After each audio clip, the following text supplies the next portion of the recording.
这位是台湾职棒乐天啦啦队真有人气的成员林湘，被邀请到日本的东京参加着服装的表演。不过伊即届这个穿插，甲伊以往的形象是差天甲地，互网友惊体讲，亲像是查某鬼。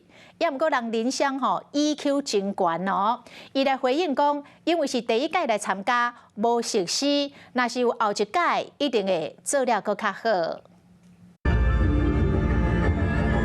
穿黑色的布拉夹和黑色的长裤，身材真好，头毛淡淡的造型，冷淡表情，飘撇行舞台。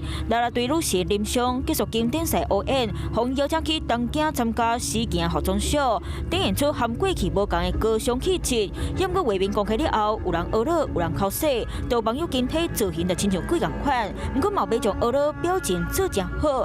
毋过行路时阵身躯淡薄伫咧海顶动，林湘真后讲话应讲，这是头一摆行舞台，较无熟。 如果若想过后摆会做真好。欢迎进去。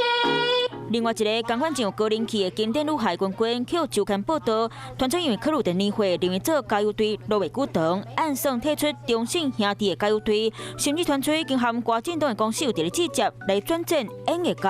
我们连那个公司叫什么名字，连电话都没有，又怎么去呢？连接触都没接触过。如果他要退团，他何来去参加春训？那他何必来练舞呢？所以就是各种百思不解，而且重点是圈圈他每次练舞他都还拍照。经纪人强调，今麦君君拢正常参加加油队练舞和春训，4月初卖伫咧洲际棒球场和球迷见面，嘛无和别个经纪公司有伫咧直接。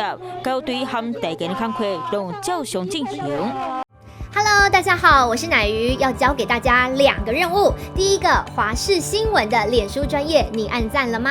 还有华视新闻的 YouTube 频道，赶紧订阅起来，还要记得按赞，开启小铃铛哦。